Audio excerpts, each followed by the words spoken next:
जावडेकर असतील, लोकहितवादी असतील, आगरकर असतील, कितीतरी माणसं सांगते. त्याच काळामध्ये फुले आहेत.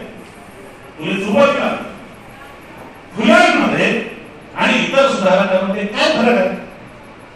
बाबासाहेबांनी इतर सुधारकांना गुरु मानला नाही, फुलेंना गुरु का म्हणलं? असं काय आहे फुल्यांमध्ये? फुल्यांमध्ये काहीतरी वेगळं असेल ना, की बाबासाहेब एराग्लास्कीचे विद्यार्थी होते, जॉन डीचे विद्यार्थी होते, ही सगळी माणसं त्यांना शिकवायला होती. पण बाबासाहेबांना जेव्हा विचारलं की तुमचे गुरु कोण, तेव्हा यांनी कोणाचं नाव विचारलं? ते म्हणाले बुद्ध, कवी, फुले. काय आहे फुल्यांमध्ये असं? त्याच्यामध्ये काय पोटेन्शियल आहे? फुले एक समाज पाहत होते, एक समाज, नवा समाज पाहत होते. मी सोप्या भाषेमध्ये तुम्हाला सांगेन की कसा समाज. तर ते म्हणत होते की ज्या सुधारणा आहेत, तर तेव्हा काय सुधारणा होत्या? सतीची प्रथा आहे, बालविवाह आहे, जरट कुमारी विवाह आहे, सगळे स्त्रियांचे प्रश्न आहेत आणि सगळे सुधारक म्हणत होते हे स्त्रियांचे प्रश्न संपले पाहिजे, हे स्त्रियांचे प्रश्न संपले पाहिजे. अस्पृश्यता नावाचा पण एक मोठा समाजामधला दोष होता, तो दोष दूर करावा असं पण ते बरोबर म्हणत होते. फार प्रयत्न होतो. फुले काय आहे हे लक्षात घ्या. हे बाकीचे सगळे सुधारक आहेत ते उच्च वर्गातून आलेले होते, वरच्या वर्गातून आलेले होते. आणि ह्या ज्या सगळ्या स्त्रियांच्या समस्या आहेत त्या सगळ्या वरच्या वर्गाच्या समस्या आहेत. बालविवाहाचा प्रश्न ब्राह्मणांमध्ये होता, केशवपंत त्यांच्यामध्येच होतं आणि आणखी उच्च जातीमध्ये असत. मग ते काय करू पाहत होते की तो आपला समाज चांगला झाला पाहिजे. ते ब्रिटिशांचं शिक्षण आलेलं होतं, नवं शिक्षण त्यांनी स्वीकारलं. नव्या शिक्षणातून त्यांना वाटलं की आपल्या समाजामध्ये दोष आहे, हे दोष दूर करावेत आणि आपली सत्ता अबाधित राहावी. कारण आपण वरच्या लेवलला आहोत, आपली सत्ता अबाधित राहायची असेल तर आपले दोष दूर केले पाहिजेत, स्त्रियांचे प्रश्न सोडवले पाहिजेत. पण स्त्रियांचे प्रश्न कशामुळे निर्माण होतात याचं उत्तर शोधण्याचा प्रयत्न सुधारकांनी केला नाही. फुल्यांना ते उत्तर कळालं होतं. फुल्यांना माहित होतं की स्त्रियांचे प्रश्न कशामध्ये आहेत. स्त्रियांचे प्रश्न जाती व्यवस्थेमध्ये आहेत. अस्पृश्यतेचा प्रश्न जो आहे जाती व्यवस्थेमध्ये आहे. ही जी व्यवस्था आहे, ही जी सिस्टीम आहे, ही सिस्टीम किडलेली आहे, ही व्यवस्था किडलेली आहे. बाकीचे लोक म्हणत होते की या व्यवस्थेमध्ये आपण दुरुस्त्या करू, आपणच वर राहू. फुले तळातून आलेले होते. फुले म्हणाले की व्यवस्था सडलेली आहे, वरचं दुरुस्त करून होणार नाही. काय करावं लागेल? हे पूर्ण बदलावं लागेल. हे सगळं उद्ध्वस्त करून इथं नवीन बांधावं लागेल. फुल्यांचा विचार नवं सगळं करण्यावर होता, जुनं नाही. जुन्यामध्ये तुम्ही जाऊ नका, जुन्यामध्ये काहीही नाही. जुन्यामध्ये वेदांमध्ये जाल, तुम्ही पुराणांमध्ये जाल तर तिकडे सगळी विषमता आहे, स्त्रियांबद्दलचे अन्यायकारक कायदे आहेत आणि म्हणून ते नको, ते सगळं बदला. फुल्यांनी सांगितलं की आपल्याला नवी रचना निर्माण करावी लागेल. त्यामुळे त्यांना पितृसत्ता कळालेली होती. त्यांना अस्पृश्यतेचा प्रश्न हा जाती व्यवस्थेमध्ये कसा आहे ते कळालेलं होतं. म्हणून फुले म्हणाले की पितृसत्ता नको, जाती व्यवस्था नको, या नष्ट करून एक नवा समाज आपण निर्माण करू, तो एकमय समाज असेल. म्हणून त्यांनी शब्द वापरला स्त्री शूद्रातिशूद्र. स्त्रिया सर्व जाती जमातीतील स्त्रिया, शूद्र म्हणजे आमच्या समाज मराठा ओबीसी सगळे लोक, अतिशूद्र म्हणजे अस्पृश्य सगळे, या सगळ्यांचे मिळून एक राष्ट्र निर्माण करू असा फुले विचार करत होते. बाकीचे सुधारक वरच्यावर आपण सुधारणा करू, बाकी पितृसत्तेबद्दल ते बोलत नव्हते, ते जाती व्यवस्थेबद्दल बोलत नव्हते, ते अस्पृश्यतेबद्दल बोलत नव्हते. खंडा घेऊन ही उभी असलेली जी मुलं आहेत अस्पृश्यांची, त्याचा कळवा फुलेंना झाला. फुलेंच्या आधी सुधारक नव्हते. फुलेंनी हे पाहिलेलं होतं आणि म्हणून फुले हे आपल्या समाज क्रांतीचे जनक आहेत असं बाबासाहेब म्हणाले की ते समाज क्रांतिकारक आहे, बाकीचे सुधारक आहेत. पण संपूर्ण समाज व्यवस्था बदलण्याचा पहिल्यांदा विचार आधुनिक काळामध्ये महात्मा ज्योतिराव फुलेंनी केला होता. महात्मा ज्योतिराव फुले एकच उदाहरण देईल मी बाबासाहेबांच्या बाबतीत की महात्मा ज्योतिराव फुले जेव्हा जीवनाच्या अंतामध्ये ग्रंथ लिहित होते सार्वजनिक सत्यधर्म, ते म्हणाले की कुठलाही धर्म नाही, कुठला धर्म चांगला नाही, सगळे धर्मग्रंथ हे मानव निर्मित आहेत, ईश्वर निर्मित कुठलाही ग्रंथ नाही. आणि म्हणून सार्वजनिक सत्यधर्म, सत्य हाच धर्म, अशा पद्धतीची त्यांनी मांडणी केली. तो सार्वजनिक सत्यधर्म नावाचा ग्रंथ या नव्या रचना कशी असेल याच्या संदर्भामध्ये त्यांनी केला. आणि त्याचं पहिलं वाक्य तुम्ही लक्षात घ्या, फुले महान का आहेत, फुले मोठे का आहेत, बाबासाहेबांना ते आपले गुरु का मानावे वाटतात? खूप कारणाने त्यातून हे मी उदाहरण सांगेन की त्या ग्रंथाचं जेव्हा ते लेखन करत होते तेव्हा त्यांचा अर्धांगवाईचा त्यांना धक्का, उजवा हात मुळा पडला, उजवा पाय मुळा पडलेला आहे, लिहिता येत नाहीये. अशा वेळेस महात्मा ज्योतिराव फुलेंनी डाव्या हाताने लिहून तो ग्रंथ पूर्ण केला. तो ग्रंथ वाचा.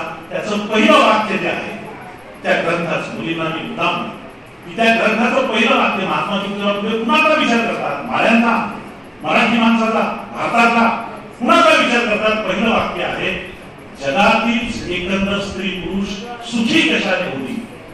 कशाचा विचार करतात? महाराष्ट्राचा नाही, माणसाचा नाही. जगातले स्त्री पुरुष, जगातली माणसं सुखी कशाने होतील हा महात्मा फुलेंना पडलेला प्रश्न आहे. महात्मा फुलेंची व्यापकता, महात्मा फुलेंचं पुढेपण मी नेहमी मुलींना म्हणत असतो, मुलांना म्हणत असतो की महात्मा फुलेंच्या फोटोकडे जाऊ नका तुम्ही. ज्यावेळेस 1 जानेवारी 1948 ला मुलींसाठी पहिली शाळा काढली महात्मा ज्योतिराव फुलेंनी, त्याच्यामध्ये सगळ्या उच्चवर्गीय स्त्रिया होत्या. त्या महात्मा फुलेंनी जेव्हा ही शाळा काढली सगळ्यांचं विरोध करून, तेव्हा त्यांचं वय 21 वर्षांचं. 21 वर्षांचं लक्षात घ्या. ते म्हातारे महात्मा फुले बोलू नका. जेव्हा ही शाळा काढत होते तेव्हा 21 वर्ष होतं आणि त्यांच्यासोबत खंबीरपणाने साथ देणारी सावित्रीबाई फुलेंचं वय होतं 17-18 वर्ष.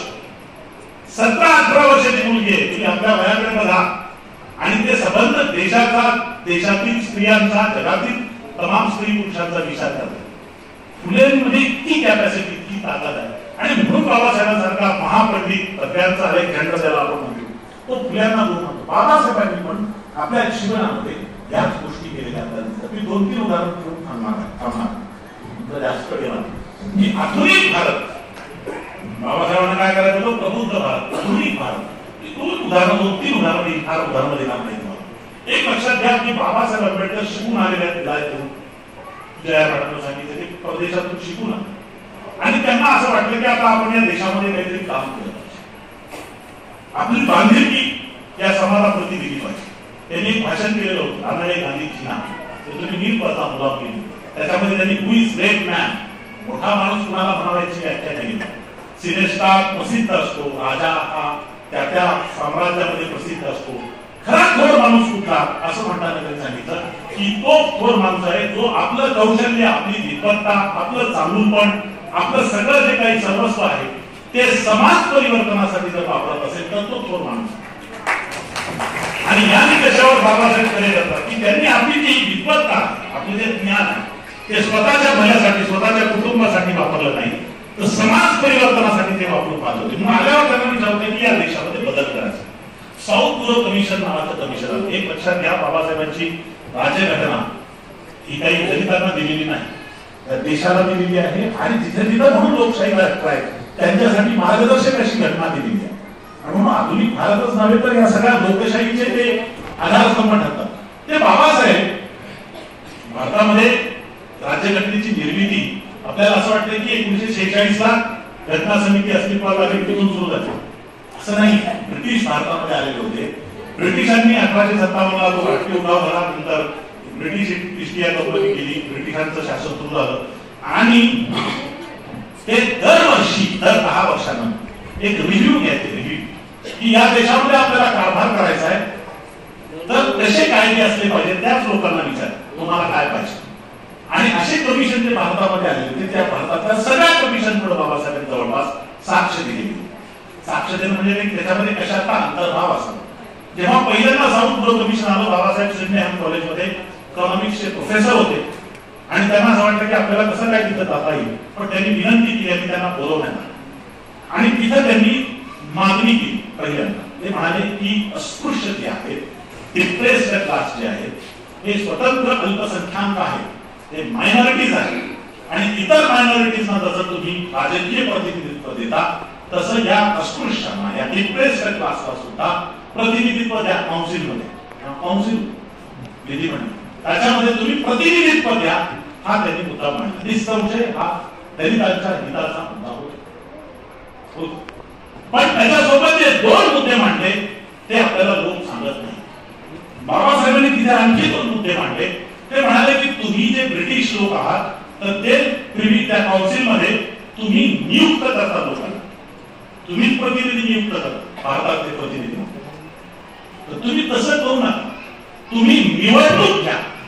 बाबासाहेब 1919 ला सांगतायत की या देशामध्ये ब्रिटिशांना तुम्ही निवडणूक घेतली पाहिजे, कारण निवडून ते येतात, ते लोकांमधून लोक येतात आणि ते खरे प्रतिनिधी असतात.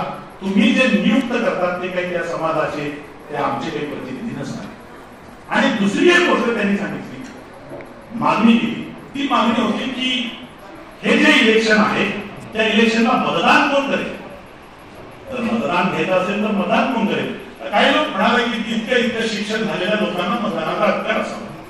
काही लोक म्हणाले की जे कर भरतात त्यांना मतदानाचा अधिकार असावा. बाबासाहेब म्हणाले की असं नाही, कर भरो नसो, प्रौढ मतदानाचा अधिकार असावा. जे जे प्रौढ आहेत त्या सर्वांना, मग त्याचा इन्कम किती असो, शिक्षण किती असो, कुठल्या जातीचा असो, कुठल्या धर्माचा असो, त्याला मतदानाचा अधिकार मिळाला पाहिजे. ही बाबासाहेबांची मागणी 1919 ची आहे. बाबासाहेबांनी ती 1950 मध्ये अंमलात आणली. समितीचं काम 1950 नुसतं बाबासाहेबांनी केलेलं नाही. दुसरी पण सांगता येते, साऊथ ब्युरो कमिशन असेल त्याच्यामध्ये